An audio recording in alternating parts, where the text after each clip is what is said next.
processo administrativo seriam públicas. Inclusive, as sessões que envolvem conversão de diligência seriam abertas. A tramitação dos processos, no meu entender, não haveria interesse público no acesso a esses processos enquanto eles tramitam, antes de uma decisão final. Então, a tramitação estaria restrita às partes, aos membros do Conselho, e aí a inovação é incluir eventual autor da representação como interessado no acesso a esse processo durante a sua tramitação. Entendo que a tramitação é um olhar fragmentado do processo, então não permitiria uma conclusão a respeito.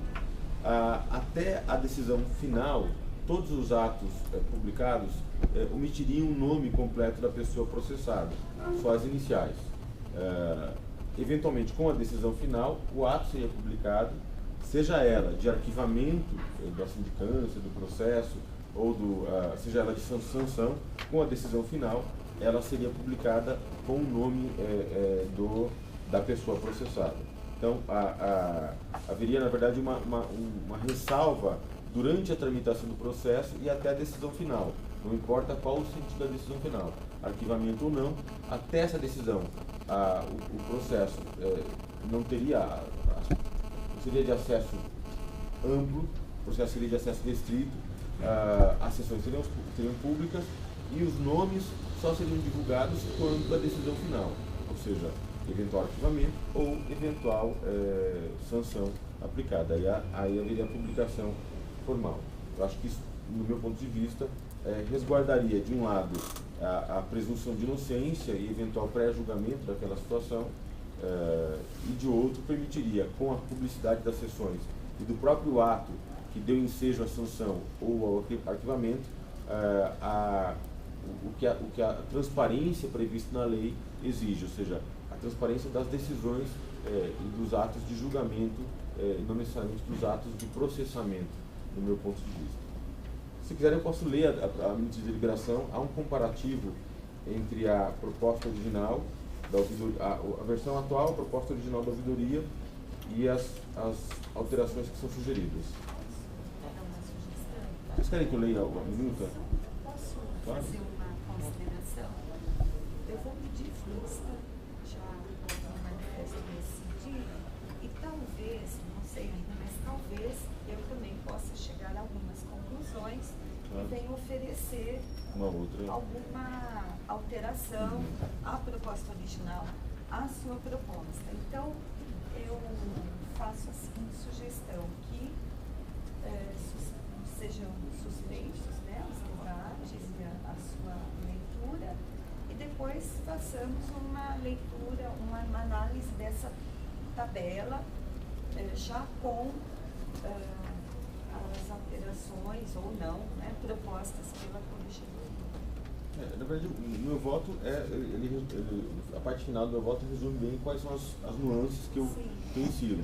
O foco. Se quiserem que eu leia a proposta de deliberação, não tem nenhum problema da minha parte.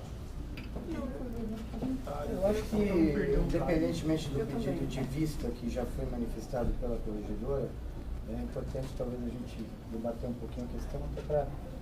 Eu finalizo meu voto com a leitura da minuta, ou vocês entendem que já está finalizado o meu voto? Acho que a essência está no voto. Sim, só para... Então eu vou abrir para inscrição, para discussão. Eu já tenho inscrito José Macira, Luciana, o Rafael Vernasco. Bom dia a todos. Inicialmente eu quero parabenizar o Davi pela elaboração desse voto, que de fato é brilhante e traz aí aos conselheiros e ao conselho uma visão atualizada da dinâmica de transparência dentro do sistema de justiça. Eu achei importante esse resgate. Foi citada a deliberação que alterou o julgamento do estágio probatório, e aí eu relembro que o proponente dessa alteração fui eu, e na época eu já discutia basicamente o que o voto trouxe. E a Constituição ela coloca como regra a publicidade e diz que a lei poderá limitar a sua publicidade, decretando-se o sigilo, se a privacidade e o interesse social, não diz interesse público, desinteresse social a fim de determinar, ou seja, há um jogo de ponderação de valores, o valor publicidade e o valor intimidade. E esse jogo de ponderações, como nós sabemos, ele não pode ser feito no plano abstrato nunca, ele é sempre feito no plano concreto. Então, a normativa deve permitir ao julgador ali, observar da regra como transparência, que se faça um juízo de conveniência concreto e motivado quando for a necessidade de... Simplesmente a parte, algo que eu não menciono no meu voto, mas está na proposta, eu também esquecendo de inserir no contexto da redação, eu vejo uma válvula de escape da Corregedoria Geral, fixar inclusive, excepcionalmente, o sigilo da própria sessão, mas aí de maneira motivada, ou seja, alguma situação específica e concreta que justifique a decretação do sigilo do próprio julgamento, há na construção da minuta a possibilidade da Corregedoria fazer essa reserva, esse sigilo. Eu lia isso. Na minha proposta de deliberação. Eu li a deliberação, a minuta de deliberação, e eu estava chegando justamente para dizer que eu me sinto aí contemplado, sem prejuízo dos novos argumentos a serem trazidos por quem vier pedir vista, talvez a Luciana Peça também, e dizer que é importante que haja, então, aí mantida como regra a publicidade, que haja um elemento de escape motivado que permita o sigilo. Eu apenas discordo de que cabe à Corregedoria decretar o sigilo das sessões. Ela pode decretar o sigilo dos atos instrutórios de sua alçada. Agora, o sigilo das sessões não cabe à Corregedoria. Claro, eu já estou refletindo sobre isso, sobre o tempo, estava até aqui. E essa é uma questão que eu vou me estender no meu voto, porque eu acho que há aí uma certa confusão no papel da Corregedoria ao decretar, no caso concreto, sigilo ou não. Porque a Corregedoria, ao final, o Corregedor Geral, figura como um conselheiro qualquer. Isso que eu caminhava. Eu não decido. Quem vai decidir, inclusive sobre a legalidade ou ilegalidade do sigilo, é o colegiado. Então, qual a utilidade do Corregedor Geral decretar um sigilo? Instruir durante, às vezes, até um ano mais um processo, para ao final chegar aqui no conselho e o conselho, não, peraí, mas esse não é o caso de sigilo, e anula tudo. Então, eu dizia o seguinte... a decisão sobre o sigilo, no caso concreto, compete a quem vai julgar, não compete a quem vai instruir.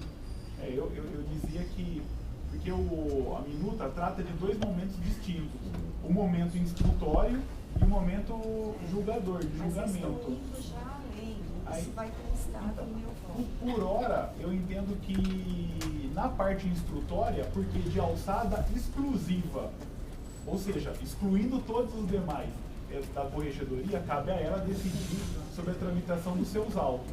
Agora, no âmbito do colegiado, mas o inequívoco para mim... pode decidir cautelarmente essa questão. Só me permite uma parte, para você ilustrar essa situação. Bem, eu não consigo concluir o meu pensamento, mas enfim... Me permite uma parte, só para Vamos garantir a palavra para o conselheiro.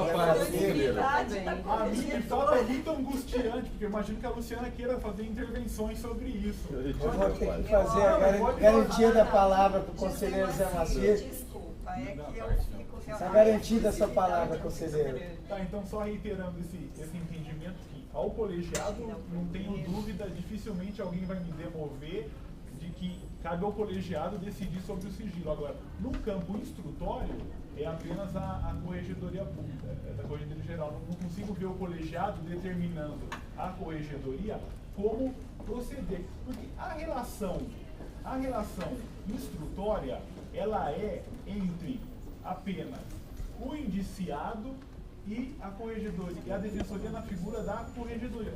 Se o indiciado entende que houve ali um sigilo, uma publicidade indevida, a discussão não cabe ao colegiado, cabe a ele buscar os meios que são os meios judiciais de impugnação dos atos administrativos, que é um ato administrativo.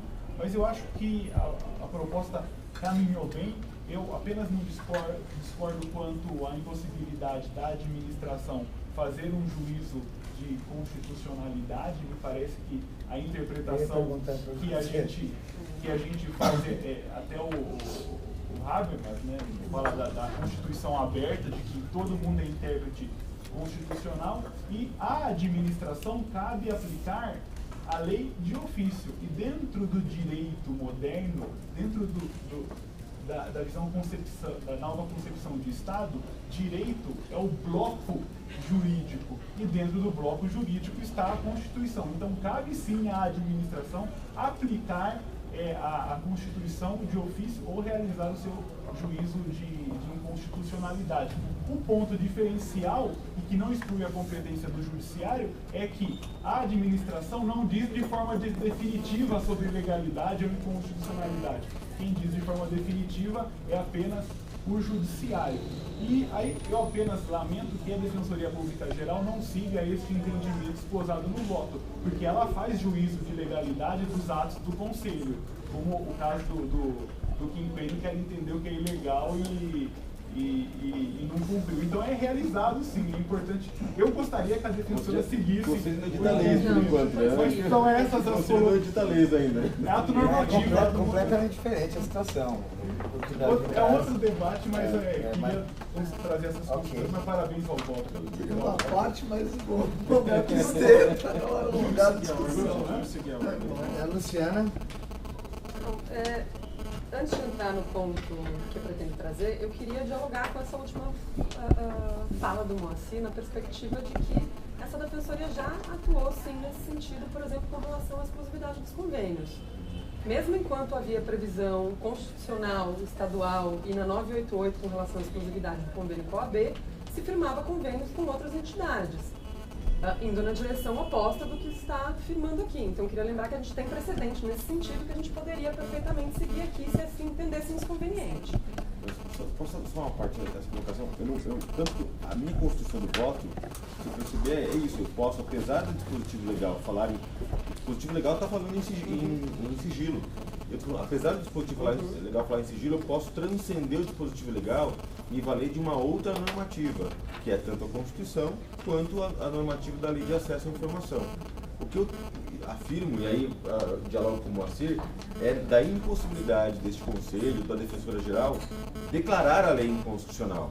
Não, e é nesse sentido que o parecer construía a possibilidade. Não, o que se busca é que, assim, reconhecida uma inconstitucionalidade, então, mas concordo com o Moacir, é o judiciário a quem compete a tomada final da decisão, mas aplicar algo que se tem de inconstitucional não tem cabimento. Mas desde que tenha um outro supedâneo legal para essa aplicação. Que foi o que a gente pretendeu trazer. Exatamente. Então, a Constituição, na verdade, ela acaba chegando no mesmo resultado. Porque eu só divirjo parte da construção do Conselho Consultivo, parecer, é sobre a competência do Conselho em declarar inconstitucional. Nem o Conselho, nem a administração tem essa competência. Eu tenho que me valer de um outro dispositivo legal que disciplina o assunto e que tem competência para disciplinar o assunto, como é o caso da Lei de Acesso, no meu ponto de vista. Bom, então, na verdade, eu preciso da questão da constitucionalidade. Desculpa. Caminhando para o principal ponto, eu não li os termos ainda do quadro comparativo para ver a proposta, mas dentro do que foi apresentado como diretrizes gerais, um ponto específico me incomoda na perspectiva de não ter alcançado uma preocupação grande que a gente trouxe no parecer. Uma das grandes preocupações diz respeito ao direito de defesa dos servidores e dos defensores em conhecer as posições anteriores do Conselho com relação a outros procedimentos em trâmite ou finalizados. Então, a minha preocupação aqui, do que eu captei até agora com relação ao voto, diz respeito a dos autos não estarem públicos, na perspectiva de garantia. Até a conclusão, ou seja, posteriormente à conclusão, estarão... Então, para análise de precedentes, seria a reserva que eu sugiro é só uma reserva durante a tramitação do processo, ou seja, enquanto o processo não está concluído. Concluído o processo, na minha visão, ele seria público. Seja e a gente de passaria a ter arquivamento, publicação seja de de ata, publicação... Sim. Eu prevejo isso, inclusive, eu tiro, assim como fez a ouvidoria, de tirar a desnecessidade da publicação da ata, eu também retiro e mantenho nesse ponto o mesmo entendimento da ouvidoria. Vou esperar então da Márcia. Só fazer uma parte. Olha, a gente tem inscritos aqui o Dr. Bernaschi, a Márcia, o Gustavo, o Davi. É só sobre isso que eu acho que a Luciana acabou de mencionar, de publicação. Há uns 15 dias, coincidentemente, eu tive acesso a uma publicação do DO, do Conselho Superior do Ministério Público, aplicando uma pena, né, a ata do julgamento, diário oficial. E eles omitiam o nome do processado, representado. Eles escreviam os fatos, data, mas assim, preservavam o nome da... Eu acho, pode ser, não, claro, mas só ainda nessa perspectiva, acho que o Davi bem aponta que a gente tem alguns paradigmas postos. E o que a ouvidoria traz é a perspectiva da gente acompanhar os paradigmas inovadores. Então, por exemplo, ao mesmo tempo que a gente pode ter exemplos dessa natureza, a gente tem o julgamento dos PADs na íntegra disponíveis no site do TJ, a filmagem, os debates todos, de que se tem notícia, acompanhados pela JD, que foi quem me deu ciência disso. O julgamento na íntegra, você tem com a defesa, com o acusado lá, com todas as falas dos desembargadores, a íntegra está filmada e colocada na internet. Então, assim, acho que a gente tem paradigmas dos mais diversos. O que se busca é alinhar a defensoria aos paradigmas mais inovadores. Essa é a perspectiva. Bernaschi. Na verdade é só indagar o Davi, na verdade, no seu voto, o que diferencia a publicidade, o sigilo na tramitação e a possibilidade da sessão ser pública? Só porque eu não vi a fundamentação para isso no voto. Não, na verdade,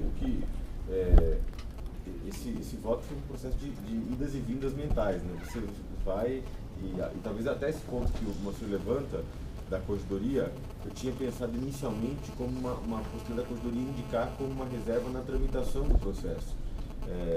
Na hora da mudança, quando eu modifiquei o meu raciocínio, acabou mantendo essa mesma forma, mas concordo, aderiria a essa ideia de trazer eventual sigilo da sessão, não para o corregedor, mas para o conselho. Acho que está coberto de razão essa ponderação, foi uma falha na construção lógica do meu raciocínio. Mas, para responder a tua pergunta, o que eu visualizo como diferença e o que me motivou a traçar essa linha divisória? Eu acho que a tramitação de um processo, os atos que são colhidos durante um processo, especialmente uma sindicância, que não tem um caráter conclusivo ainda, só instrutórios, eles podem podem induzir uma visão fragmentada e uma conclusão precipitada acerca de uma situação. Ou seja, eu vou verificar um depoimento que foi colhido na corregedoria, não na sessão pública do Conselho, na corregedoria, para o corregedor geral, e eu vou tomar aquele depoimento como se uma verdade fosse. Se eu tenho publicidade desse depoimento nesse momento, eu posso eventualmente ou endeusar aquela pessoa processada ou satanizar aquela pessoa processada a partir de uma visão fragmentada, ou seja, de um elemento que não tem conteúdo decisório, só tem conteúdo informativo e que, para ter valor, tem que ser agregado com outros elementos informativos. Eu não posso pegar um elemento isolado e, a partir desse elemento isolado, tirar uma conclusão. Ou seja, a tramitação de um processo, até para não cair no erro que acontece no processo criminal, por exemplo, em que muitas vezes, a gente sabe disso, a imprensa utiliza um processo criminal e as situações que ocorrem na tramitação de um processo criminal já como elementos de inculpação daquela pessoa que é processada. Eu acho que a Defensoria Pública tem que defender o caminho oposto, ou seja, até aquela pessoa ser submetida a um julgamento, presume-se a sua inocência, e aquele ato, no meu ponto de vista, não interessa às demais pessoas. Agora, na medida em que há uma decisão, ou seja, há um momento de decisão que se constrói no conselho, no caso de um processo administrativo, ou seja, conselho vai proferir uma decisão, vai julgar permitindo a defesa da pessoa processada, o levantamento de argumentos, eventuais diligências do conselho, aí eu acho que é de interesse público, porque é como o órgão decisório vai julgar aquela situação. Então, até esse momento, eu acho que a questão ela deve tramitar no âmbito restrito das partes, os conselheiros também tendo acesso, inclusive o eventual autor da representação tendo acesso, a ouvidoria tendo acesso, mas não um acesso público. Amanhã alguém chegar na corregedoria e falar, olha, eu quero ver aquele processo, quero tirar cópias daquele processo que está tramitando aqui na corregedoria. Eu acho que isso pode ensejar danos à imagem das pessoas indeléveis que eventual julgamento, ainda que absolutório, não vai corrigir. Agora, à medida em que tem uma decisão, seja ela de arquivamento, então, por exemplo, do meu ponto de vista, uma decisão de arquivamento, ela tem que ser de ciência de todos. Então, arquivado um processo administrativo, uma sindicância, tem que ser de ciência, tem que ser publicizado isso. Justamente, na linha do que disse a Luciana, para que haja uma noção de quais são os motivos que levam a eventuais sanções e a eventuais arquivamentos. Acho que isso é importante. Mas aí já no final, no momento final desse expediente, não durante a tramitação. Então, a tramitação é muito mais para preservar a presunção de inocência da pessoa processada, e aí nesse sentido que eu mesmo, no meu raciocínio, eu voltei atrás numa construção. Eu tinha estabelecido inicialmente que mesmo a tramitação seria pública e a corregedoria poderia decretar durante a tramitação o sigilo daquele processo. Ao final, depois, antes de concluir meu voto, eu revi essa questão, deixando reservado toda a tramitação processual e tornando públicas as sessões de julgamento do Conselho ou mesmo os atos, eventualmente, de arquivamento de decisões. Então, o caminho é nesse sentido, a separação, porque a tramitação, o interesse público na tramitação, ao meu ver, é diminuto em relação ao valor da preservação da presunção de inocência da pessoa que é processada. Não, eu acabei de falar, só... Levantou a questão? Não, era ainda nesse tema, mas eu sei que tem inscritos, eu espero. Márcio. Já esqueci. Luiz Gustavo. Se quiser falar, Luciano, pode falar, depois eu falo. Obrigada, Luiz. Nesse ponto específico, me preocupa que a gente construa algo pensando nas pessoas de hoje. Porque acho que a publicidade ela também é uma proteção ao interesse do processado. A perspectiva dele poder poder tornar público aquele processo é algo que pode ser caro à sua defesa na eventual alegação de uma potencial perseguição institucional. Então, eu sigo mantendo a minha posição com relação a isso. E tem um ponto aqui que eu acho que a gente avança, que eu queria retomar, eu sei que esse não é o objeto, mas a sua fala, Davi, ela traz uma perspectiva que hoje a gente não tem posta na instituição.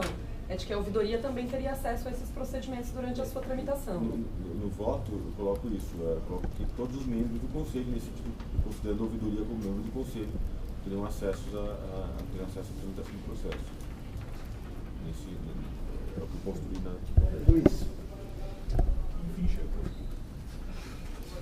Bom, na verdade eu achei o voto do Davi ponderado, como é de costume. Acho que é até a qualidade que define o Davi, a ponderação. E eu, particularmente, fui construindo mentalmente um raciocínio a partir do que você trouxe, que vai um pouco dar uma fundamentação, eu acho, mais explícita para o que você construiu. Porque, na verdade, você, ao longo do seu voto, falou que esse Conselho não poderia, com base na Constituição, afastar o artigo 190 da Lei 988, que fala que no processo administrativo e na sindicância... Não, desculpa.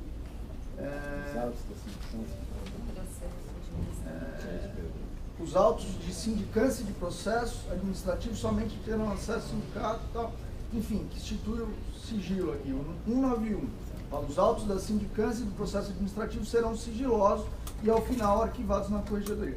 Então, você constrói o seu raciocínio falando que seria impossível esse Conselho afastar esse artigo com base única e exclusivamente na Constituição, no princípio da publicidade trazido no caput do artigo 37, o que eu particularmente tenho que discordar, porque entendo que a Constituição, como uma norma que tem seu valor prático, que não é simplesmente a norma superior que irradia princípios para todo o ordenamento jurídico, mas que sim tem uma aplicação jurídica efetiva, deve ter pelo menos, poderia ser fundamento.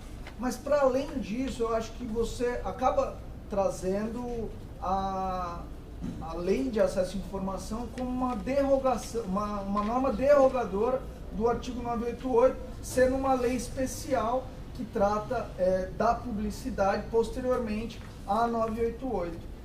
E eu acabei construindo isso e me convencendo dessa vertente. E aí nessa linha, trazendo aí já um comentário não muito seguro a respeito do seu voto, eu acho que quando você fala que caberá à corregedoria, ou então, na vertente do Moacir, caberá ao conselho definir se vai ser sigiloso ou não, a gente agrega mais um elemento político ao julgamento do PAD que, para mim, desagrada. No meu entender, para evitar esse viés político de, se a pessoa é politicamente influente, ela consegue sigilo. Se ela não é politicamente influente, seja a corregedoria, seja no conselho, ela não conseguiu sigilo, eu tendo a achar que melhor seria, então, instituirmos a publicidade geral, né, do que essa publicidade condicionada, digamos assim. É que a própria lei de acesso prevê a exceção do sigilo. Eu entendo o raciocínio, mas isso, apresentando do sigilo como excepcional, se encontra na lei de acesso. Não, tudo bem. Na verdade, o que eu trago aqui são mais indagações, porque eu não firmei posição com relação a isso. Eu acho que a construção do seu voto é interessante, a gente avança aí no sigilo, numa construção que traz mais segurança a todos os envolvidos, seja a pessoa que representa, que é o autor, digamos assim, da representação, seja o próprio indiciado, até porque ele vai ter acesso a, entre aspas, jurisprudência criada por esse conselho. Em votações de PAD, eu já pude notar que seria muito interessante esse resgate, a possibilidade do resgate da jurisprudência para a defesa do indiciado. Então, nesse aspecto, seu voto avança. Mas aí resta a questão, se a gente poderia avançar mais ou se simplesmente pararíamos aí nesse meio do caminho. Eu estou em dúvida, acho que depois do voto visto da Márcia vou conseguir trazer novos elementos, talvez me decidir, mas a princípio eu gostei do avanço, mas acho que a gente pode e deve avançar um pouco mais. É isso. Tem escrito Davi e eu mesmo. Na verdade, a ponderação eu fiz na fala da Luciana, só em relação a essa fala do Luiz, de fato a Constituição é muito na linha da derrogação mesmo, né? Uma lei específica que passou a regulamentar diretamente o dispositivo constitucional e como norma geral em relação ao dispositivo constitucional. A minha busca aí no raciocínio foi, porque qual é o grande receio de todos nós aqui? Que amanhã alguém processado, eventualmente sancionado, vem impugnar judicialmente a grande construção. A grande construção. A gente não está obrando agora na ausência de normativa. A gente está obrando calcado numa lei que regulamenta diretamente o dispositivo constitucional e que o faz como uma regra geral. Então, foi uma tentativa de construção desse caminho que me parece mais seguro do que declarar ou do que reconhecer a inconstitucionalidade do nosso dispositivo. Em relação a esse sigilo, a minha preocupação foi justamente não afrontar o que dispõe a lei. A lei é muito genérica, a lei de acesso, em relação ela traça as possibilidades de sigilo, mas não regulamenta essas possibilidades. Então, daria margem a ter uma interpretação mais ampliativa ou menos ampliativa do que é sigilo, o que eu acho delicado também, concordo com o seu raciocínio nesse sentido. Eventualmente, isso poderia dar margem a pressões para que... Agora, como todas as decisões são fundamentadas, em tese, você teria que justificar concretamente naquela situação. E aí eu me lembro de um caso que aconteceu na Defensoria, que eu vou narrar, porque não vou nem mencionar quem foi, mas um episódio de uma pessoa que constantemente, ele não está mais na instituição, ele baixava as calças e mostrava para as pessoas no prédio vizinho ao que ele trabalhava. Então, você imagina essa situação. Na defensoria. Terceirizado. E aí a pessoa representou quer dizer, você imagina essa situação, não foi nem representado na corredoria, ele foi demitido porque ele não era vinculado ao quadro próprio da defensoria. Mas imagina essa situação, você dá publicidade para uma situação que chega a ser jocosa, e aí pode eventualmente, se amanhã o cara não é condenado e se isso não fica provado, só o fato em si de ser divulgado já traz um peso muito... Antes do reconhecimento pessoal, né? Não, exatamente. A diligência do reconhecimento deve ser uma... Três pessoas ali. Então, assim, se me permite uma parte, claro. Na verdade, é lógico, todas as decisões seriam fundamentadas. Mas aí nós entramos que a fundamentação ela pode ser genérica também.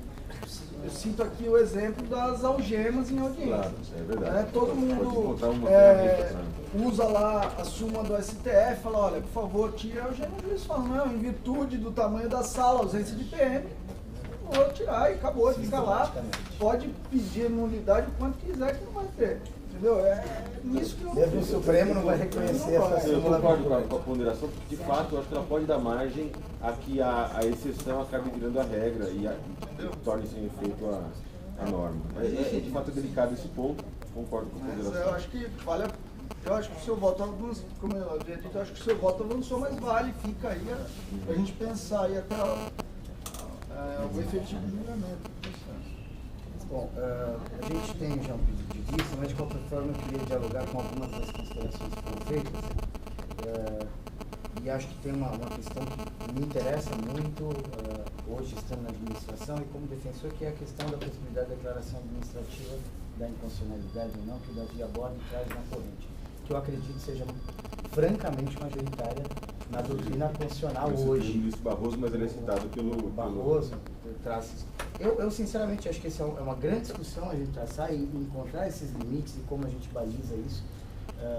Na ocasião do julgamento da questão do caráter indenizatório das substituições, eu sugeri, não foi por sarcasmo ou ironia, não, mas que a gente, nesse conselho, talvez promovesse discussões sobre os limites do poder regulamentar, do poder normativo que é conferido ao colegiado. Eu, pessoalmente, acho que a gente caminha uma trilha muito tortuosa ao se rogar dessa possibilidade de declarar aqui administrativamente inconstitucionalidade de dispositivos legais expressos. Embora, no que diz respeito a esse tema, eu pessoalmente, e como defensor, que também já fui alvo de reclamações na ouvidoria, ou mesmo na corregedoria da PGE, me sinto absolutamente à vontade de falar que eu gostaria que tudo fosse público, que todos os procedimentos, inclusive do início, durante a tramitação ao julgamento, fossem públicos. Mas eu queria só fazer uma ressalva em relação a duas das afirmações que foram trazidas pelos conselheiros. O José Macir diz que a gente está trabalhando de uma forma incongruente em relação ao tratamento que foi dado ao não cumprimento de uma deliberação. Eu quero dizer que a situação é bastante distinta. No caso concreto que é trazido pelo conselheiro, a gente tem a determinação do conselho relativa à execução de um ato voltado à ordenação de despesa. A minha Constituição é muito clara nesse sentido. A Lei de Responsabilidade Fiscal, a Lei 4.320/64, ela traz a figura do ordenador de despesa, do dirigente ou do responsável fiscal na pessoa numa pessoa física, que é a Defensora Pública Geral e, no caso da nossa distribuição de competências aqui, da Coordenadora Geral de Administração.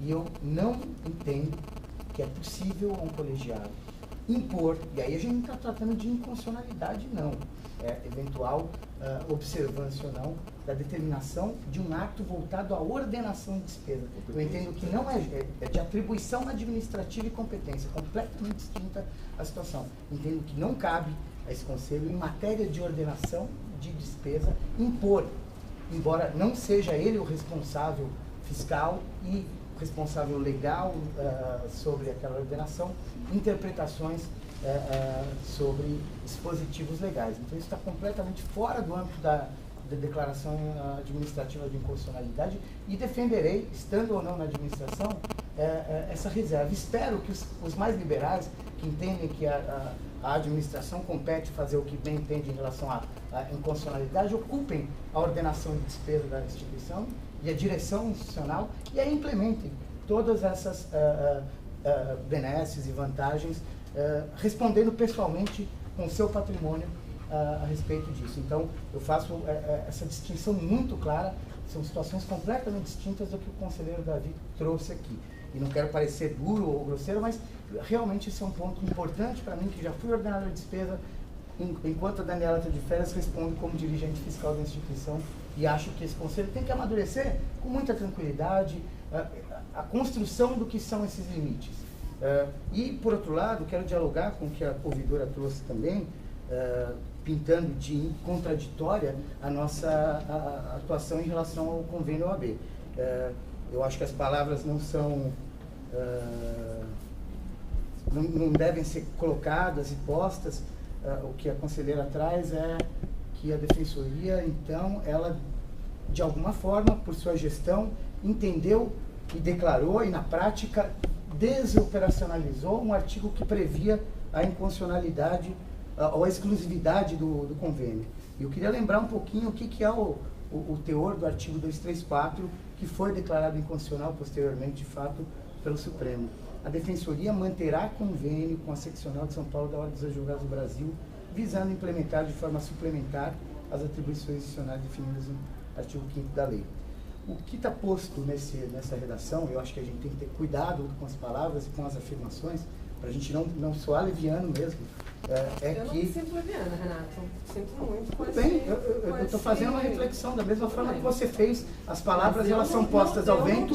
As palavras são postas ao vento. Pessoalmente, nem coloquei as minhas As palavras são postas ao vento e eu gostaria de ter a possibilidade de me posicionar. Eu não tomar sermão por conta da minha posição. Não estou fazendo sermão. Eu estou me chamar de leviana. Eu estou sustentando, senhora ouvidora, que o artigo 234 da lei, ela não estabelecia a exclusividade. A OAB, ela sustentava a obrigatoriedade e a exclusividade, mas o artigo não previa. Todos os convênios que foram mantidos, e dos 22 convênios, 16 são anteriores à criação da Defensoria, eles já estavam em vigor. Então é uma situação bastante distinta. E em nenhum momento a Defensoria, seja por boas ou más razões, adotou critérios casuísticos para declarar inconstitucional ou não operacionalizar determinada disposição legal. Então acho que a gente tem que ter um pouco de cuidado para dizer que no tocante ao OAB, então eu declarei inconstitucional. Isso não é verdade. Peço a leitura atenta, então, da senhora ouvidora ao artigo 234. Resposta? Apesar de ser aqui qualificado como desatenta e leviana, o que sinceramente rechaço? Se você compreendeu dessa forma, lamento. As palavras foram ditas, textualmente ditas dessa forma. Eu disse que falar sem atenção pode ser leviano.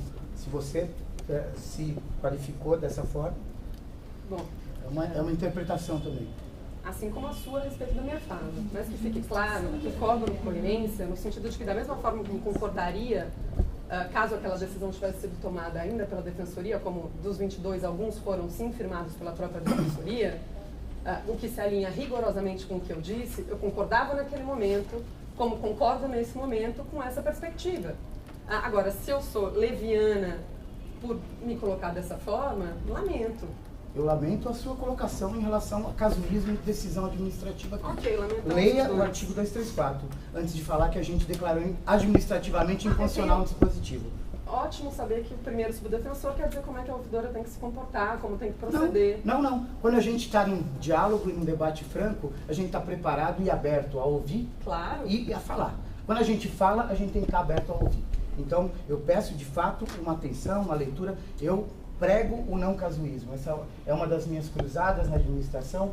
Por vezes até me indisponho com diversos colegas que compartilham um pouco desse fardo de administrar, que é estabelecimento de padrões, de critérios objetivos para não ser casuísta, para não estar a reboque de pressões pontuais, a gente tem que estabelecer padrões objetivos.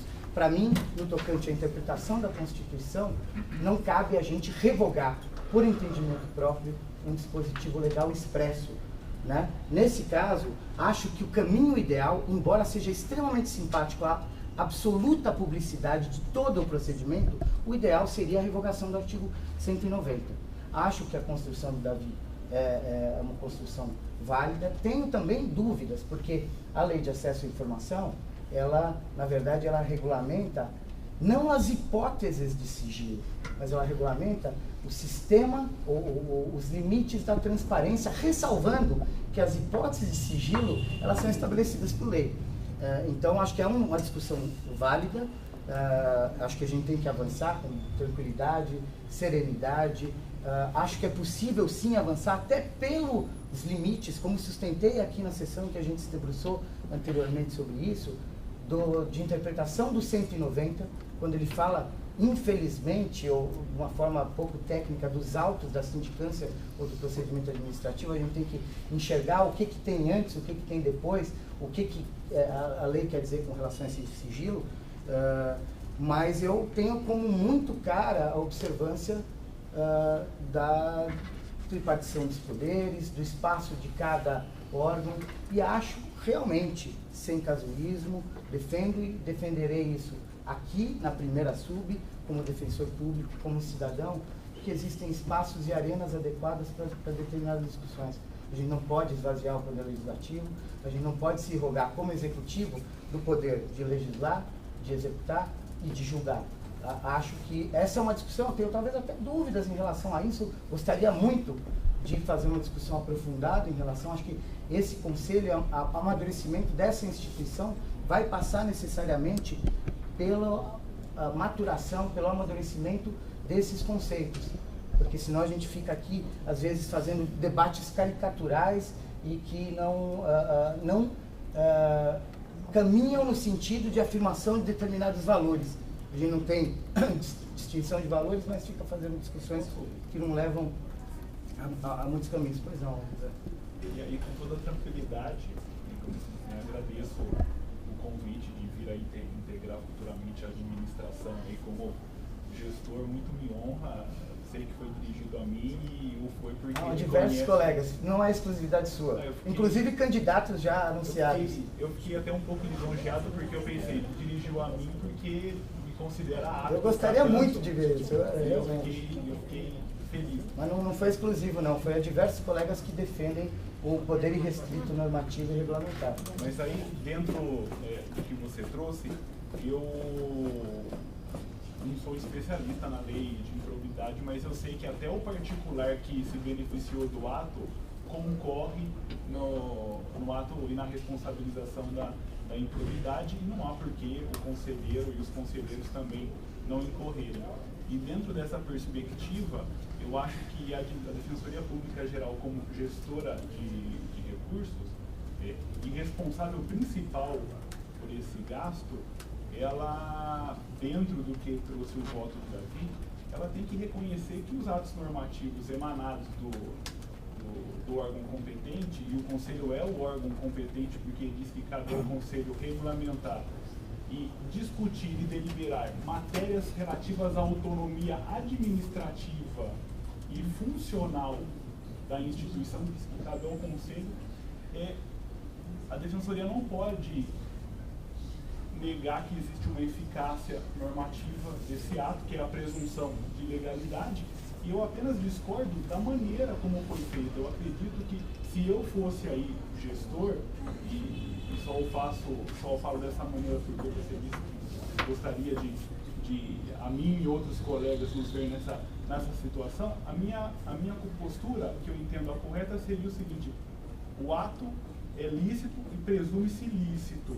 Eu tenho dúvidas sobre a legalidade. Existe um órgão dentro do que você disse de equilíbrio que se chama Poder Judiciário.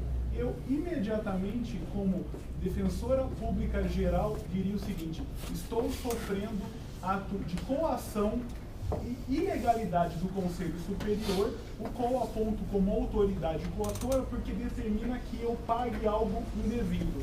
E aí, com todo o respeito, Renato, eu acho que faltou um pouco, talvez,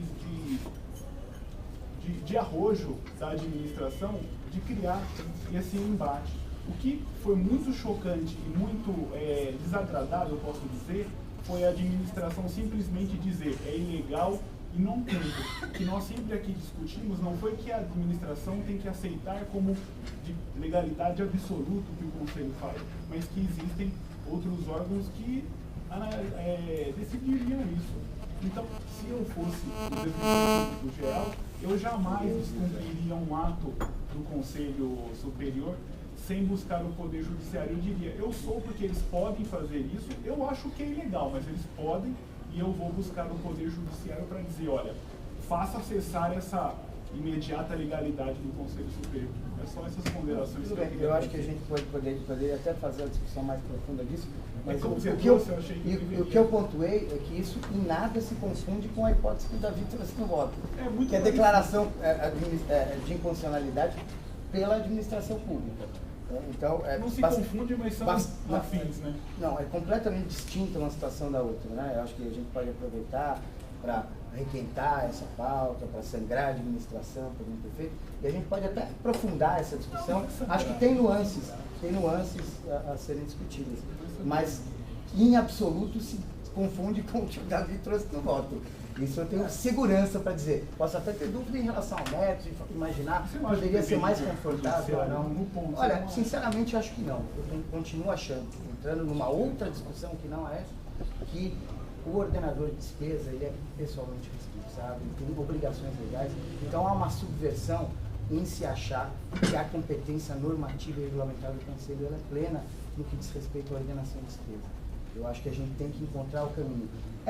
É um debate, eu acho que até o desenho e o organograma a gente tem que melhorar, né? Com muita tranquilidade, com discussão, com serenidade, mas um colegiado que é composto majoritariamente de eleitos, e não é uma maioria simples, são 8 contra 3, não é isso? Ele naturalmente tende a adotar posições que a carreira possa compreender e etc. E o espaço da direção institucional, eu não estou dizendo aqui, não estou falando que os conselheiros têm uma postura populista, muito pelo contrário, em diversas ocasiões nós aqui nos ombreamos em posições antipáticas. E nos sangramos juntos. Então eu quero fazer essa ressalva, mas eu acho que do ponto de vista do desenho é um pouco injusto você exigir uma observância plena e um poder normativo absoluto, irrestrito, inclusive com possibilidade de declaração de inconstitucionalidade desse Conselho Superior, quando, na verdade, embora todos possamos ser solidariamente responsáveis do ponto de vista da atividade administrativa, o responsável legal é uma pessoa só. Então, acho que tem esse tempero, mas respeito profundamente a posição do conselheiro. Só, me permite uma parte, eu acho que não quero estender o assunto e compreendo até as paixões envolvidas. A gente tem mesmo que discutir, mas aqui eu tenho que me solidarizar aqui a ouvidora, porque na época da questão a respeito do convênio OAB, para além de acontecer convênios com outras entidades, houve um rompimento do convênio OAB, tanto que vários defensores atenderam de outras cidades, eu inclusive fui para 4, 5 cidades atender, e foi rompido o convênio que indiretamente, não sei se voluntariamente ou, digamos assim, conscientemente, rompeu com a obrigatoriedade e, de certa forma, não sei se declarou, mas tornou ineficaz um artigo vigente da lei. Então, eu acho que a gente tem que ter cautela com relação, como você bem disse. Você sabe o que significaria? Não, Renato, eu sei, a gente tem que historiar. Quando houve o rompimento, houve uma proposta e houve uma recusa da Ordem dos Advogados do Brasil, seção São Paulo. Então, evidente que é uma situação completamente distinta. Faz uma proposta que, por óbvio, não atende a sua interpretação, então, seria que nós tivéssemos que aceitar? Renato, é lógico que não. Olha, deixa eu falar vamos prosseguir, porque inclusive eu sei de tudo isso, eu era assessora na época, e o que se teve em vista foi o direito, a garantia do cidadão ter, que aliás também é cláusula pétrea, né, da Constituição, de ter o acesso à justiça. Então, nós não podemos também fazer tábula rasa de toda a situação. Tá? Não podemos fazer tábua rasa da Constituição, né? Justamente o que a gente... Eu gostaria aqui de ponderar, assim, fazendo direito do meu uso de fala. A outra coisa que eu acho que, não sei, acho que teve um mal entendido aí pela Luciana em relação ao que o Renato falou, porque eu e a Denise entendemos a mesma coisa, que o Renato, quando disse leviana, foi com relação a exatamente essa decisão da administração naquela época. Foi isso que nós não entendemos. Não, eu gostaria, agora, por favor, eu até como direto e indiretamente participei dessa decisão, eu tenho que dizer que não vi leviandade nisso, muito pelo contrário, assim, logo que assumimos a defensoria, eram 45 ou 47 mil advogados inscritos. Isso representa, o rompimento do convênio naquela época representaria praticamente toda a população do estado de São Paulo sem assistência jurídica. Porque nós éramos 87 procuradores e depois 200 e poucos defensores públicos. Bom, enfim, são circunstâncias e condições absolutamente diferentes, no meu modo de ver. Eu não poderia comparar o direito emergencial de uma pessoa ali necessitando de uma vaga em um hospital ou de um medicamento, sei lá o quê, e nós dizemos, não temos defensores suficientes e essa pessoa não vai ser atendida pela OAB. Eu só queria ponderar aqui que não é a primeira vez que eu passo por essa situação, onde eu sinceramente não acho que é pelo constrangimento, pelo aumento de voz, pela forma de se colocar, que a gente faz com que as pessoas mudem suas opiniões. Eu, de forma alguma, me furtaria aqui ao debate sereno e tranquilo. Divergências de opiniões estão postas, mas a gente não muda a leitura dos outros a respeito de indivíduos ou de instituições ou de gestão a partir do constrangimento. Então, me senti sim atacada pela forma como foi colocada. Entendo que a palavra foi utilizada com relação à minha fala. Não discordo, Márcia, da sua leitura com relação ao momento em que se vivia lá. Não é essa análise que estou fazendo, nem estava aqui para conhecer todos os elementos, mas queria aqui que pudéssemos contra-argumentar sem essa